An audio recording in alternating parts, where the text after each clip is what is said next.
The first day I moved into the house I had saved 15 years to buy. The cops showed up at my door, not because I did anything wrong, but because someone looked at me, dusty jeans, calloused hands, a rented moving truck, and decided he doesn't look like someone who would buy a house here. I stood there, my purchase documents in a cardboard box, keys in my pocket, being treated like a criminal in front of my new neighbors.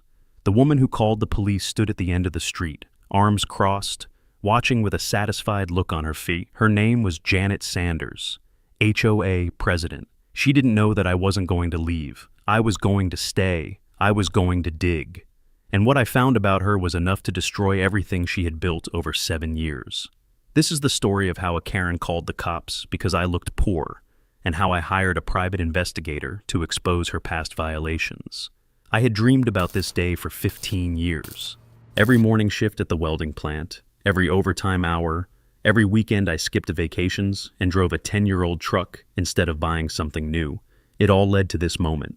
The moment I pulled a rented U-Haul into the driveway of 47 Maple Lane, Willowbrook Estates, and knew that for the first time in my 38 years on this earth, I owned something real. Not a rental apartment with paper-thin walls, not a room in someone else's house. A home, my home. The sun was brutal that July morning, the kind of Ohio summer heat that soaks through your shirt before you've finished your first cup of coffee. I didn't care. I started unloading boxes at 7 in the morning, stacking them on the porch, carrying furniture through the front door one piece at a time. I couldn't afford movers. I didn't need them. I had 2 hands and a back that had survived 15 years of industrial welding. This was nothing. By 10 o'clock, I was drenched in sweat, my jeans covered in dust from the moving boxes, my hands rough and calloused the way they had always been. I was carrying a couch through the front door when I heard the car pull up. Not a neighbor's car. I would learn those sounds later. This was different, official. I set down my end of the couch and walked back outside to see a police cruiser parked at the curb. 2 officers stepping out with that careful, measured walk cops use when they're not sure what they're walking into. The taller one, a guy in his 40s with a buzz cut and sunglasses, approached me first. "Sir, we received a report of a possible break-in at this address. Someone matching your description was seen entering the property without authorization." I stared at him for a moment, trying to process what he was saying. A break-in, at my own house, on the day I was moving in. I told them I was the owner. I had just closed on the property 3 days ago. My name was Joe Jones, and I had every legal right to be standing exactly where I was standing. The officer asked for identification and proof of ownership. I went inside, dug through a box labeled "Important Documents" in black marker, and pulled out the deed, the closing papers, and my driver's license. He examined everything carefully, compared the address on the deed to the house number, and checked my ID twice. Then he handed everything back and nodded. "Looks like everything's in order, Mr. Jones. Sorry for the inconvenience." He paused, glancing toward the end of the street. The caller was concerned, said she didn't recognize the vehicle or the person entering the home. I asked who the caller was. He hesitated, then said, "A neighbor." She identified herself as the HOA president. He didn't give me a name. He didn't need to. I could see her standing at the end of the cul-de-sac, watching the entire scene unfold. She was maybe mid-50s, blonde hair styled in that helmet-like way some women favor, wearing white linen pants and a silk blouse that probably cost more than my weekly grocery budget. On her wrist, a gold watch caught the sunlight, a Rolex. I would later confirm. Behind her, parked in a driveway 3 houses down, sat a pearl-white Lexus SUV, brand new by the look of it. She stood with her arms crossed, not approaching, just observing. When the police car pulled away, she finally walked over. Her heels clicked on the asphalt with each step, a rhythm that somehow managed to sound both casual and deliberate. She stopped about 10 feet from me and smiled the kind of smile that doesn't reach the eyes. "I'm Janet Sanders," she said, "president of the Willowbrook Estates Homeowners Association. I apologize for the confusion. We take security very seriously here. And when I saw someone I didn't recognize entering an empty property..." She let the sentence trail off, as if the rest was obvious. I told her my name. I told her I had just purchased the house. I told her I would be living here from now on. She looked me up and down slowly, deliberately taking in the sweat-stained shirt, the dirty jeans, the work boots caked with dust. Her eyes lingered on my hands, on the calluses and the faded scars from years of welding. Then she looked at the U-Haul in the driveway, at the second-hand furniture visible through the open back. "Well," she said, her tone shifting to something cooler, more guarded. "Welcome to Willow Brook. I'm sure you'll find our community standards, educational." She turned and walked back toward her house without another word. I stood there, watching her go, feeling something cold settle in my chest. Not anger, not yet. Something worse. The feeling of being judged and found lacking by someone who didn't know the first thing about me. She had looked at my clothes, my truck, my hands, and decided I didn't belong here. She had called the police on me for moving into my own home, and something in her eyes told me this wasn't over. I went back inside and finished unloading the truck alone. The house was quiet, empty, full of boxes and potential. This was supposed to be the happiest day of my life. Instead, I stood in my living room as the sun went down, surrounded by everything I owned, and felt one thing above all others invaded. Janet Sanders didn't know me. She didn't know how hard I had worked, how much I had sacrificed, how many years I had waited for this moment. She saw a man who looked poor and decided he was a threat. That was her first mistake. Her second mistake would be not stopping there. The first letter arrived exactly 1 week after I moved in. It was waiting in my mailbox when I came home from work. A crisp white envelope with the Willowbrook Estates HOA logo in the corner, a stylized oak tree that somehow managed to look both welcoming and threatening at the same time. I opened it standing in my driveway, still in my work boots, still tired from 8 hours at the plant. The letter was titled Notice of Violation and informed me that I was in breach of community standards regarding refuse and debris management. The violation cardboard boxes left on the curb for trash collection. The same boxes I had used to move in flattened, stacked neatly, waiting for the garbage truck that came every Thursday. The fine $75. I read it twice, shrugged, and told myself it was a misunderstanding. New neighbor, overzealous HOA, nothing personal. I paid the fine just to make it go away. The second letter changed my mind about that. It arrived the following week, but this one felt different, heavier. The language was colder, more formal, as if written by a lawyer rather than a neighborhood committee. Vehicle aesthetic standards violation. My Ford F-150, 10 years old, meticulously maintained, never missed an oil change, was deemed visually inconsistent with community expectations. The letter suggested I either upgrade to a newer model or store the truck out of public view. The fine for continued non-compliance $150, with additional penalties accruing weekly. I didn't have room in my garage. More importantly, I didn't have a reason to hide a truck I'd driven proudly for a decade. I wrote a polite response explaining my situation. No one replied. But I noticed something that week. My neighbor 2 doors down had a boat in his driveway that hadn't moved in months. The house across the street had a rusted trailer parked on the lawn. Neither of them had received any letters. I checked, I asked. The third letter didn't come in the mail. Janet Sanders delivered it personally, knocking on my door at 7 in the evening while I was eating dinner. She stood on my porch holding an envelope like it was evidence in a criminal trial. "Mr. Jones," she said, her voice sweet in a way that made my skin crawl. "We've received reports that you may be operating an illegal rental within your property. Multiple vehicles have been observed at unusual hours." The vehicles she was referring to belonged to my friend Marcus, who had driven up from Cincinnati to help me install a water heater.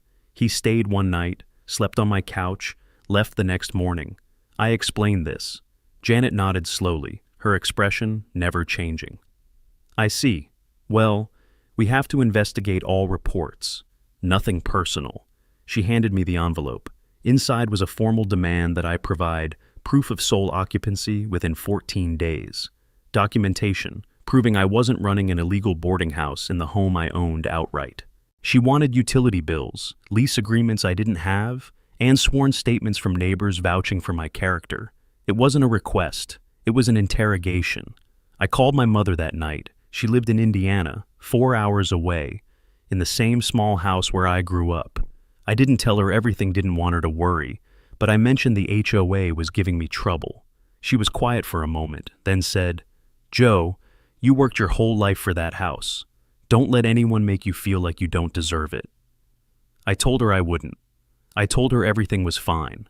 After I hung up, I sat in the dark for a long time, turning her words over in my mind. She was right. I had earned this. But knowing you deserve something and being allowed to enjoy it are two different things entirely. You might be wondering why I didn't fight back immediately. File a complaint, hire a lawyer, make noise. Here's what I learned about HOAs. The hard way, the people who run them control the process. Janet Sanders wasn't just president. She chaired the compliance committee, oversaw the architectural review board, and, according to the bylaws, served as final authority on all internal disputes. Any complaint I filed would land on her desk. Any appeal would be reviewed by her allies. When I submitted a formal grievance citing selective enforcement, specific examples of neighbors violating the same rules without consequence, I received a one-paragraph response 2 weeks later. Your complaint has been reviewed and deemed without merit. Signed, Janet Sanders. The system wasn't broken. It was working exactly as designed, just not for people like me. That's when I met Carol Whitman. She was 60 years old, had lived in Willowbrook since it was built, and she stopped me one afternoon while I was checking my mail. "You're the new guy on Maple Lane," she said. It wasn't a question. "Janet giving you trouble?" I asked how she knew. Carol smiled a tired smile, the kind that comes from years of watching the same story play out over and over. Because she did the same thing to me when I moved in, 8 years ago, and to the family before you, and to anyone else who doesn't look the way she thinks this neighborhood should look. She glanced down the street toward Janet's house, the smallest house on the block. I noticed, despite the Lexus in the driveway and the Rolex on her wrist. "Be careful," Carol said. "She's got more power here than you realize, and she's protecting something. I've never figured out what, but I know it's there." She walked away before I could respond, but her words echoed in my head long after she was gone. Secrets. Janet Sanders had secrets, and the more she pushed, the more I wondered what she was so desperate to hide. The monthly HOA meeting was held in the community center on the first Tuesday of every month. I had never attended one before, never saw the point.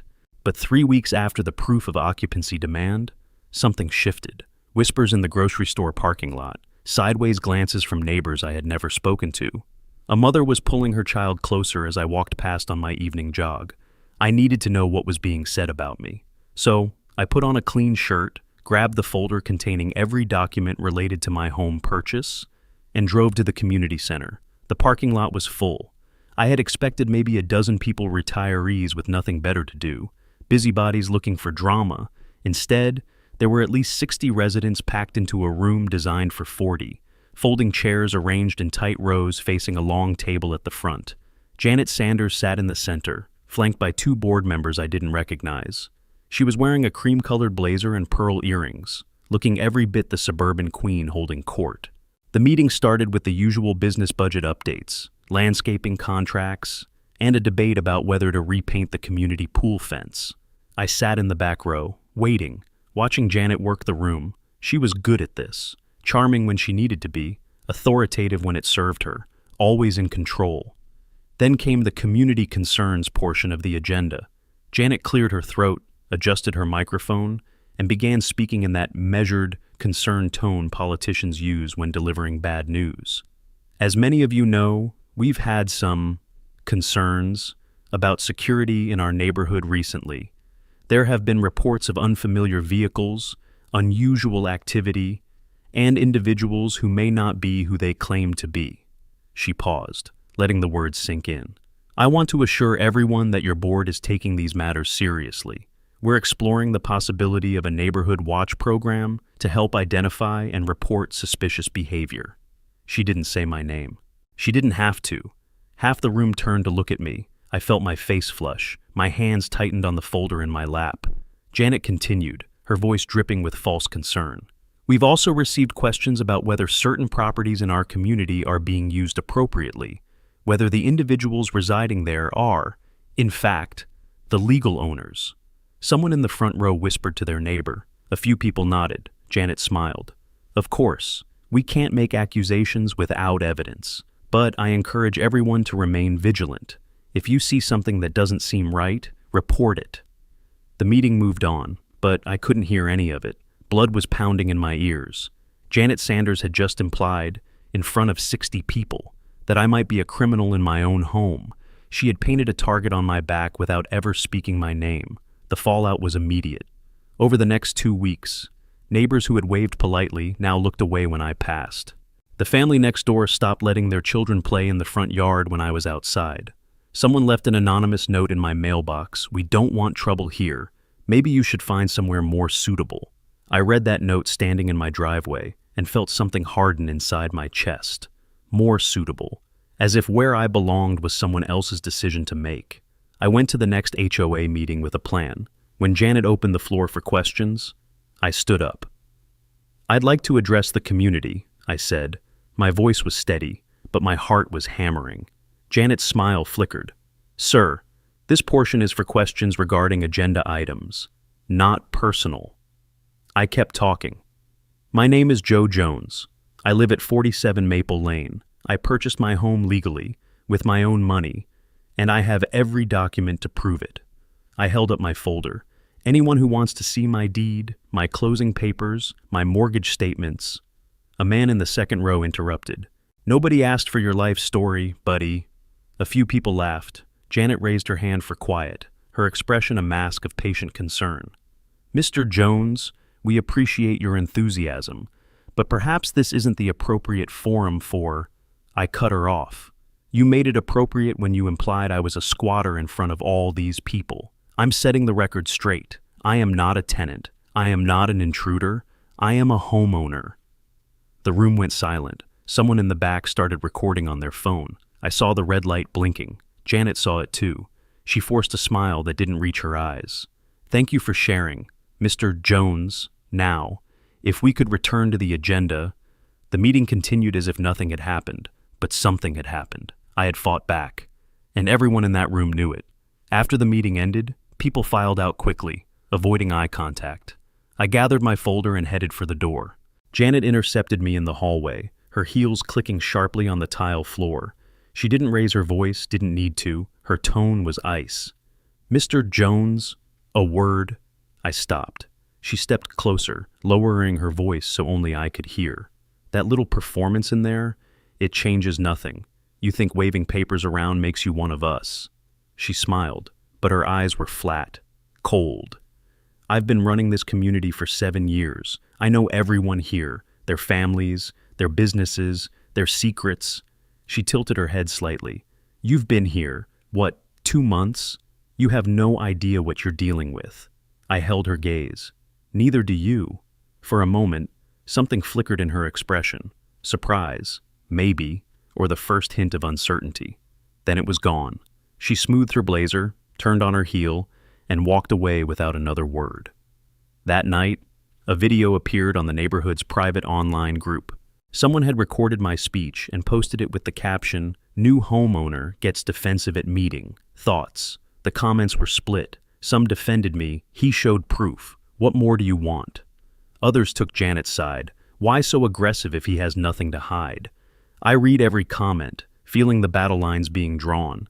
Janet Sanders had turned my neighbors into a jury, and the verdict was still out. She wanted me gone. She had made that clear from day one, but I wasn't leaving. And somewhere in the back of my mind, Carol Whitman's words echoed, "She's protecting something." I was starting to think it was time to find out what.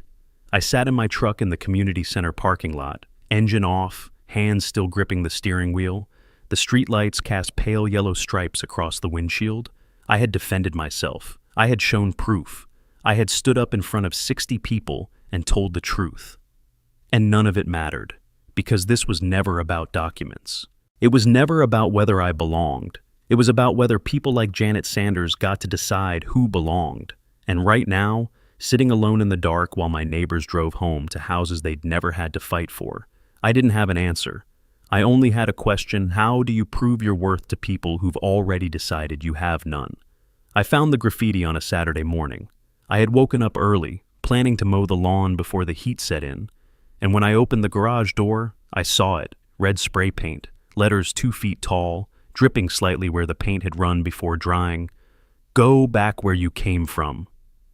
I stood there for a long moment, staring at those words, feeling something cold settle into my bones. This wasn't a letter. This wasn't a fine. This wasn't whispers at a meeting or anonymous notes in my mailbox. This was someone coming onto my property in the middle of the night and marking my home like territory. I took photographs from every angle. Then I called the police. The same officers who had shown up on my moving day arrived 40 minutes later. They were professional, sympathetic even. They took their own photographs, filed a report, and asked if I had any security cameras. I didn't. Neither did any of my neighbors, or at least none that faced my property. The officer said they would investigate, but their tone told me everything I needed to know. Without witnesses or footage, there was nothing to investigate. They gave me a case number and drove away. 2 hours later, Janet Sanders sent an email to the entire neighborhood.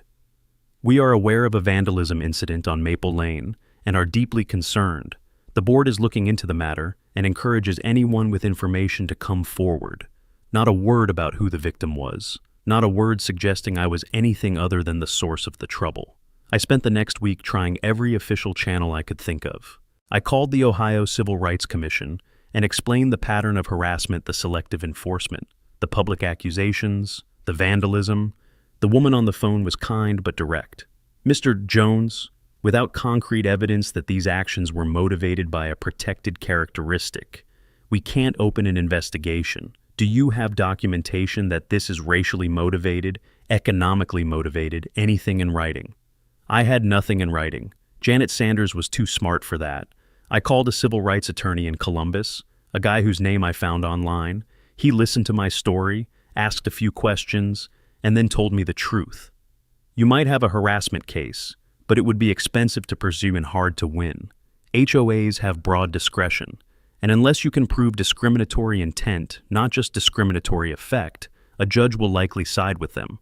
I asked how much it would cost to try. He said $20,000, minimum, with no guarantee of success. I didn't have $20,000.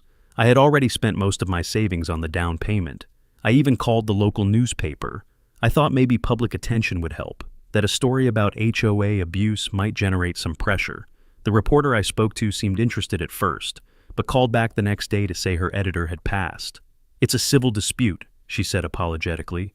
Without something more concrete, criminal charges, a lawsuit, something with teeth, it's just not a story we can run.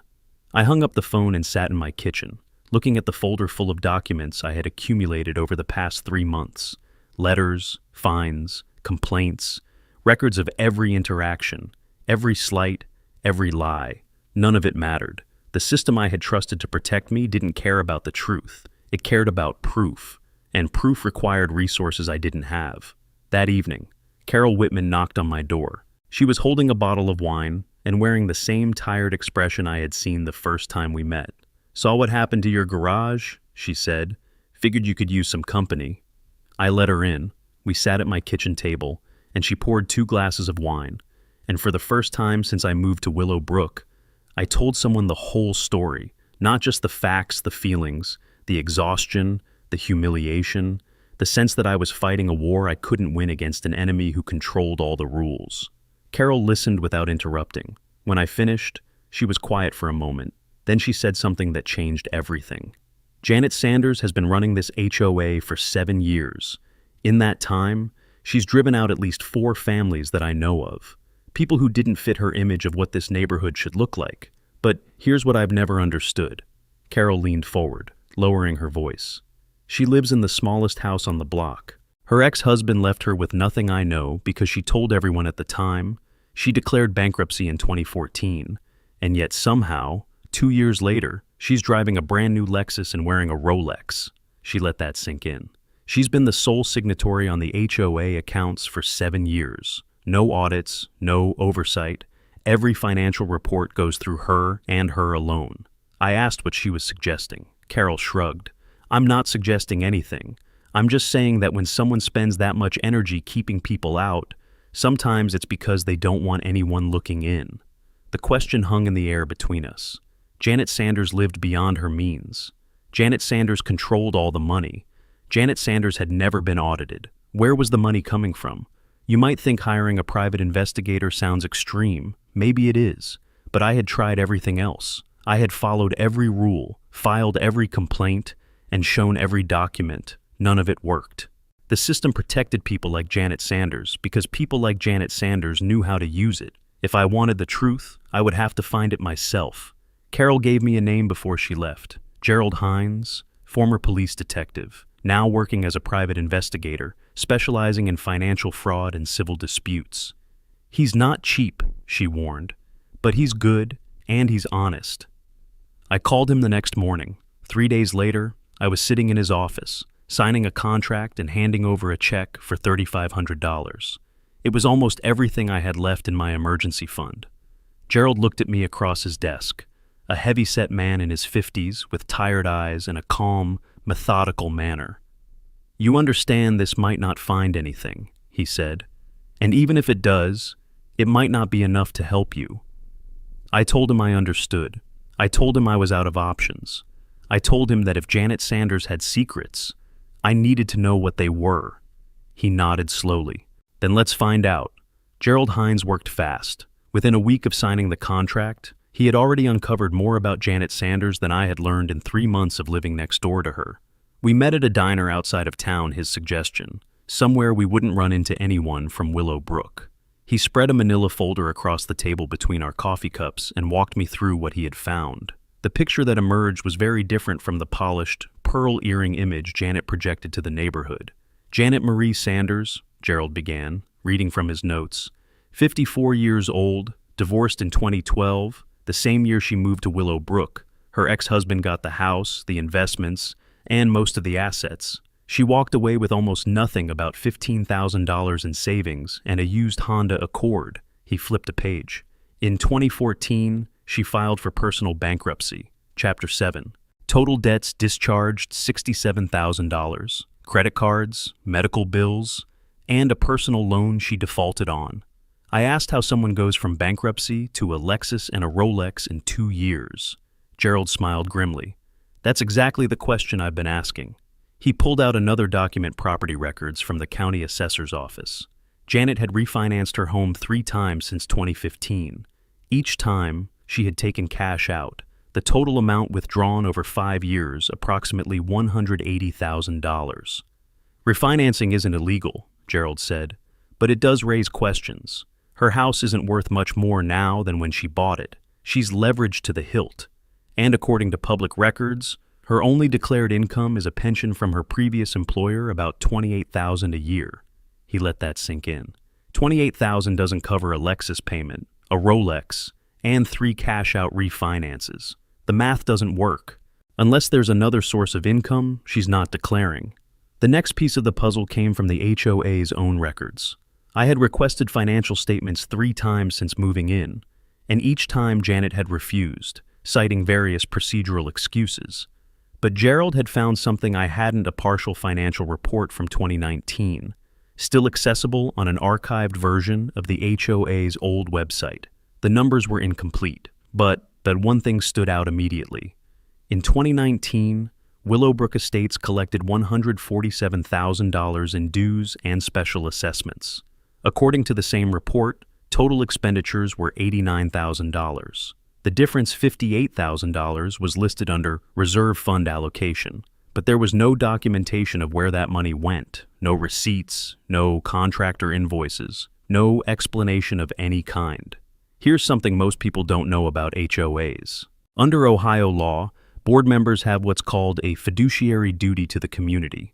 That means they're legally required to manage HOA funds responsibly, transparently, and in the best interest of all residents. Misappropriating those funds isn't just an ethics violation, it's a crime. Theft by deception, embezzlement, depending on the amount, it can carry a sentence of up to 5 years in state prison.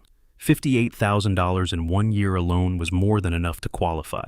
"I can't prove she took the money," Gerald said carefully. "Not yet.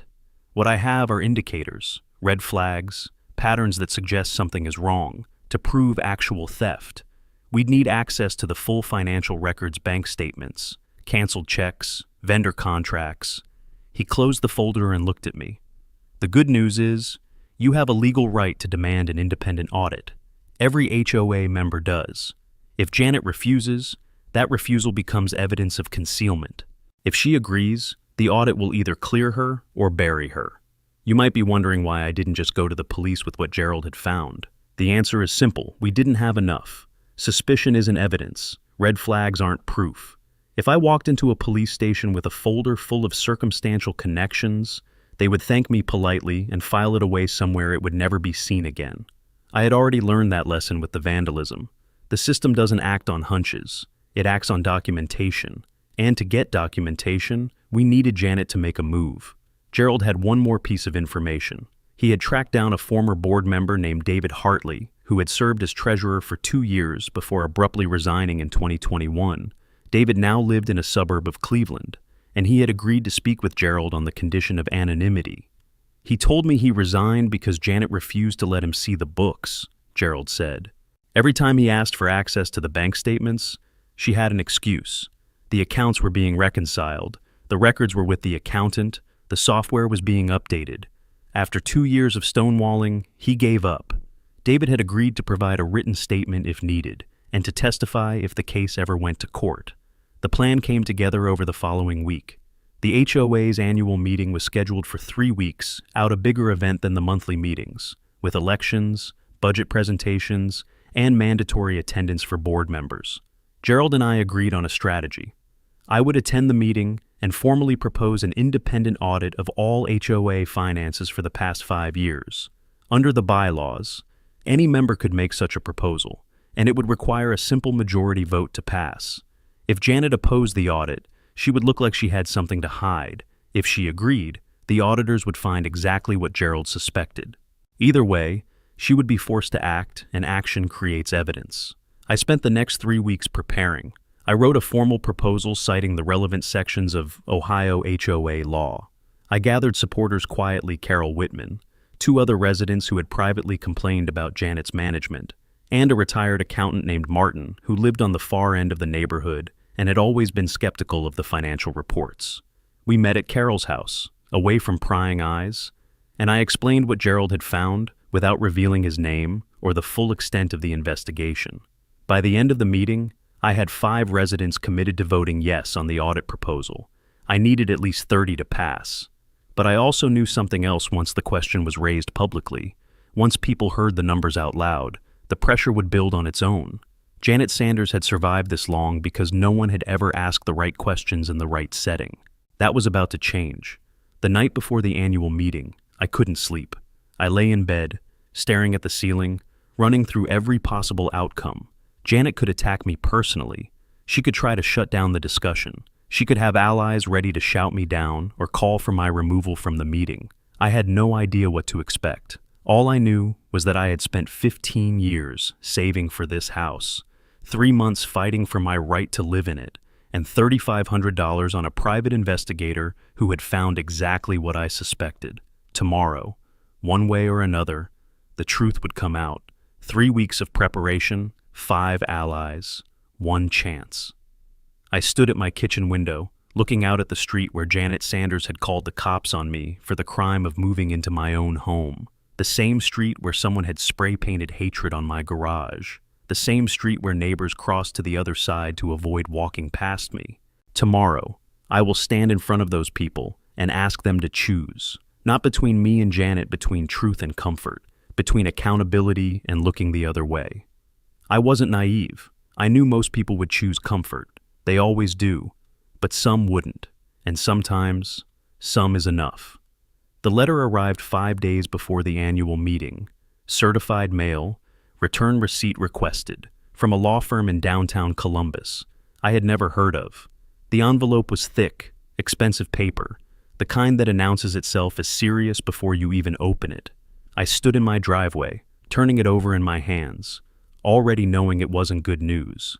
Inside was a 4-page document titled Cease and Desist Notice, with my name at the top, and Janet Sanders listed as the complainant. The language was dense, full of legal jargon designed to intimidate, but the message was clear. I was accused of defamation, harassment, and intentional interference with community governance. If I continued my campaign of false accusations and malicious behavior, the letter warned, Janet Sanders would pursue all available legal remedies, including civil litigation for damages. I read the letter 3 times, trying to understand how Janet knew. I hadn't told anyone about Gerald's investigation, except Carol and the small group of allies I had assembled. I hadn't posted anything online. I hadn't confronted Janet directly since the last HOA meeting. And yet somehow, she knew I was coming for her. She knew, and she was trying to scare me off before I could strike. I called Gerald immediately. He wasn't surprised. "People like Janet Sanders survive by controlling information," he said. "She probably has sources in the neighborhood, people who report back to her. Or she's just paranoid enough to assume anyone asking questions is a threat." He paused. "The question is whether this letter is a bluff, or whether she actually has a lawyer willing to take the case."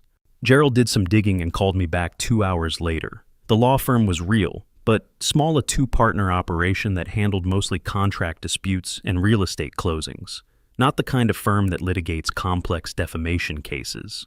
"My guess is she paid them a few $100s to send a scary letter," Gerald said. "Standard intimidation tactic. If you back down, she wins. If you don't, she probably won't follow through." He asked if I wanted to back down. I told him no. He said he expected that answer, but the letter told me something else, something more important than Janet's legal strategy. It told me she was scared. A confident person doesn't threaten lawsuits before anything has happened. A confident person doesn't try to silence questions before they're asked. Janet Sanders was scrambling because she knew what an audit would find. She knew her 7-year house of cards was about to collapse, and she was doing everything she could to keep it standing just a little longer. The realization gave me something I hadn't felt in months: hope, not certainty hope, the sense that maybe, for once, the truth might actually matter. I spent the next few days reaching out to more residents, quietly, carefully, one conversation at a time. I didn't mention Gerald or the investigation. I simply asked people if they had ever seen a detailed financial report from the HOA. Had they ever been told exactly where their dues went? Did they know who had access to the community's bank accounts? Most people had never thought about it. A few had wondered but never asked. Almost no one had seen anything beyond the one-page summaries Janet distributed at annual meetings, summaries with round numbers and vague categories, and no supporting documentation. By the time I was done, I had commitments from 11 residents to vote yes on the audit proposal, still short of the 30 I needed, but enough to make noise, enough to force a real conversation. 2 days before the meeting, Gerald called with one final piece of information. He had been digging deeper into Janet's bankruptcy filing from 2014, looking for anything that might explain her financial transformation in the years that followed. What he found was buried in the court documents, a detail so small it would have been easy to miss. Among Janet's listed debts at the time of bankruptcy was a personal loan from a company called Greenfield Property Management, the loan amount $12,000. Greenfield Property Management, as it turned out, was the company that had originally developed Willowbrook Estates back in 2010. They had gone out of business in 2016, but before they did, they had contracted with the newly formed HOA to handle ongoing maintenance and administration. Janet Sanders had been the board member who signed that contract. "It might be nothing," Gerald said carefully, "but it raises questions. Why was she borrowing money from a company she was supposed to be negotiating with on behalf of the HOA? And what happened to that relationship after she became president?" I didn't have answers, but I had questions, good questions, the kind that demanded explanations. And in 3 days, I would stand in front of the entire community and ask them out loud. Gerald warned me to be careful. "People who are cornered do desperate things," he said. "Janet has spent 7 years building her power in that neighborhood. She's not going to give it up without a fight." I asked what he thought she might do. He was quiet for a moment. "I don't know, but watch your back and document everything. If she makes a move, we want it on record." I thanked him and hung up. That night, I installed a security camera above my garage, a cheap wireless model I bought at the hardware store. It wasn't much, but it was something. If anyone came onto my property again, I would have proof. The night before the annual meeting, I sat at my kitchen table with every document Gerald had compiled spread out in front of me. The bankruptcy records, the refinancing history, the incomplete financial report from 2019, David Hartley's statement, the cease and desist letter. It wasn't a smoking gun, not yet, but it was enough to demand answers, enough to force transparency, enough to make Janet Sanders defend herself in front of the people she had been lying to for 7 years. I gathered the papers into a folder, set my alarm for 6 in the morning, and went to bed. Sleep didn't come easily. But when it finally did, I dreamed about standing in a room full of people and telling the truth. In the dream, they listened. The community center was packed, every seat filled, people standing along the walls, more residents than I had ever seen at a single HOA event. Word had spread not through me, not through Carol, but through the invisible network of neighborhood gossip that carries information faster than any official channel. Something was going to happen tonight. Everyone could feel it. I arrived early, took a seat in the third row where I could see Janet clearly, and placed my folder on my lap. My hands were steady. My heart was not. Janet Sanders sat at the front table, flanked by 2 board members who looked distinctly uncomfortable.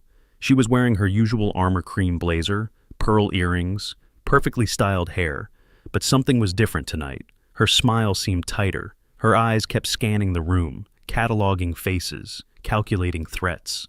When her gaze landed on me, it lingered for a moment before moving on. She knew what was coming. She just didn't know how bad it would be. The meeting began with routine business, budget overview, committee reports, a proposal to increase dues by $20 per household to cover rising landscaping costs. Janet moved through the agenda efficiently, her voice calm and controlled, projecting the same authority she had wielded for 7 years. But I noticed her rushing, skipping over discussion periods, trying to reach the end before anyone could derail her. She almost made it. When she announced that the meeting was ready for adjournment, I stood up. "I have a proposal to add to the agenda." My voice carried across the room. Janet's smile froze. "Mr. Jones, the agenda was finalized 2 weeks ago. New business must be submitted in advance according to our bylaws." I stayed standing. Section 4.7 of the bylaws allows any member to propose an emergency motion during the annual meeting if seconded by at least 5 other members in good standing. I have 6. I gestured to Carol Whitman, who stood up, then Martin, the retired accountant, then 4 others, scattered throughout the room, rising one by one like witnesses at a trial. Janet's expression flickered surprise, then calculation, then something harder. "Very well," she said, her voice cooling by several degrees. "State your proposal." I opened my folder and began. "I am formally proposing an independent financial audit of all HOA accounts for the past 5 years, to be conducted by a certified public accountant with no prior relationship to any board member or resident of Willowbrook Estates."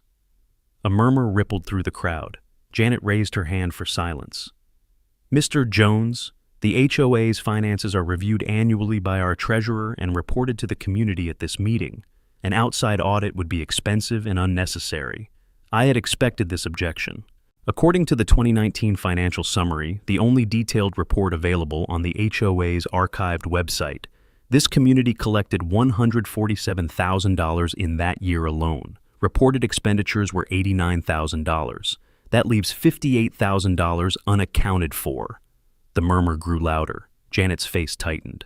"Those funds were allocated to our reserve account for future capital improvements. It's all documented." I looked directly at her. "Then you won't mind if an independent auditor verifies that documentation." The room went quiet. Janet glanced at her fellow board members, but they offered no support, just uncomfortable silence and averted eyes. She turned back to me, and for the first time, I saw something besides arrogance in her expression: fear. "This is a witch hunt," she said, her voice rising. "Mr. Jones has been disruptive since the day he moved into this community. He has harassed me personally, spread false rumors, and now he's trying to undermine the leadership that has kept Willowbrook safe and prosperous for 7 years. Carol Whitman stood up. "Janet, I've lived here longer than you have. I've never seen a detailed bank statement. I've never seen a vendor contract. I've never seen a single receipt for any of the capital improvements you keep talking about. If everything is legitimate, an audit will prove it. Why are you so afraid of transparency?" Janet turned on Carol with barely contained fury. "I am not afraid of anything. I have given 7 years of my life to this community unpaid, thankless work while people like you sat back and complained." She pointed at me. "And now, this man, this person who doesn't even belong here, thinks he can waltz in and destroy everything I've built." The word hung in the air, belong. She had finally said it out loud, the thing she had implied since the day I moved in. the assumption that had driven every letter, every fine, every whispered accusation. I didn't belong here, not because of anything I had done, but because of who I was, because of what I looked like, because I didn't fit her image of what Willow Brooks should be. A woman in the back row spoke up. "Janet, what do you mean he doesn't belong here? He owns his home. He pays his dues. What else is there?" Janet realized her mistake too late. She tried to recover, stammering something about community standards and long-term residence. But the damage was done. The room was shifting. I could feel it. People exchanging glances, shaking their heads, seeing what I had seen from the beginning. I called for a vote on the audit proposal. Janet tried to object, citing procedural requirements, but Martin pointed out that emergency motions only required a simple majority and could be voted on immediately. Janet had no choice. She called for a show of hands. 34 residents voted yes, 12 voted no. The rest abstained. The motion passed. Janet sat very still for a long moment, staring at the table in front of her. Then she stood up, gathered her papers, and walked toward the exit without a word. But Carol wasn't finished. "One more thing," she called out. "Given the circumstances, I move that Janet Sanders be suspended from her position as president until the audit is complete. Conflict of interest." Another vote, another show of hands. 31, yes, 15. Janet stopped at the door, her back to the room. She didn't turn around, she didn't speak. She just stood there for a moment, shoulders rigid, and then she was gone. The meeting dissolved into conversation. After that, people clustering in small groups, voices overlapping, questions being asked that should have been asked years ago. I stayed in my seat, watching. Carol sat down beside me. "You did it," she said quietly. I shook my head. She did it to herself. All I did was ask questions. Carol smiled, but it was tired, heavy with years of waiting for this moment. Sometimes that's all it takes. I drove home alone.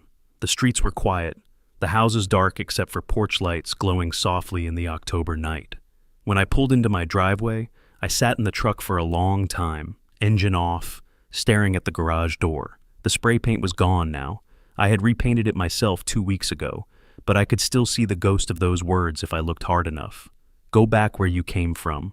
I got out, walked to the front porch, and unlocked the door to my house, the house I had saved for 15 years to buy, the house Janet Sanders had tried to take from me. Tomorrow, the auditors will start their work. Tomorrow, the truth would begin to surface. But tonight, I just wanted to sit in my living room and feel what I hadn't allowed myself to feel in months. Not victory, not vindication, just the quiet relief of finally being heard. I thought I would feel something more. Triumph, maybe, satisfaction, the vindication of being proven right after months of being treated like a criminal in my own neighborhood. But sitting alone in my living room that night, I didn't feel any of those things. I just felt tired and relieved. And something else, something quieter, harder to name. Justice isn't revenge. I understood that now. Revenge is personal. Justice is structural. Janet Sanders wasn't being punished because I wanted her to suffer. She was being held accountable because the truth finally had room to breathe. I didn't destroy her. She built her own house on sand. I just asked why it was sinking. The audit took 6 weeks. When the results came back, they confirmed everything Gerald had suspected and more. Over the course of 7 years, approximately $127,000 had been misappropriated from HOA funds, payments to vendors who didn't exist, reimbursements for expenses that were never incurred, transfers to accounts that traced back, through layers of shell companies, to Janet Sanders herself. The auditors found it all, every receipt that should have been there but wasn't, every check that went to the wrong place, every lie she had told to keep the money flowing. The board forwarded the audit to the police. 2 weeks later, Janet Sanders was charged with theft by deception, a third-degree felony under Ohio law, carrying a potential sentence of 1 to 5 years in state prison. She posted bail and hired a lawyer, but the evidence was overwhelming. The case never went to trial. She pleaded guilty to a reduced charge in exchange for restitution and probation. Within a month, she had sold her house and moved away. No one knew where she went. No one asked. The neighborhood changed after that. A new board was elected, Carol Whitman as president, Martin as treasurer, 3 other residents who had supported the audit proposal. They implemented new financial controls, quarterly reports, independent annual audits, dual signatures required for any expenditure over $500, the kind of transparency that should have existed from the beginning. The Neighborhood Watch program Janet had proposed was quietly discontinued. No one mentioned it again. I received a formal letter of apology from the new board. It acknowledged that I had been subjected to selective enforcement and discriminatory treatment, and stated that all fines previously assessed against me had been rescinded and refunded. $450 returned to my account. It wasn't about the money. It was about the acknowledgement, the official recognition that what had happened to me was wrong. I called my mother the night the letter arrived. This time, I told her everything, the whole story, from the first day to the last. She was quiet for a long moment when I finished. Then she said, "I'm proud of you, Joe, not because you won, because you didn't let them make you into someone you're not." I didn't know what to say to that, so I just said thank you. The neighbors started waving again. Small things, a nod at the mailbox, a hello at the grocery store, an invitation to the block party I had never been invited to before. Not everyone. Some people still avoided eye contact, still crossed to the other side of the street. Maybe they were embarrassed. Maybe they still believed what Janet had told them. I didn't waste energy trying to change their minds. You can't force people to see what they don't want to see.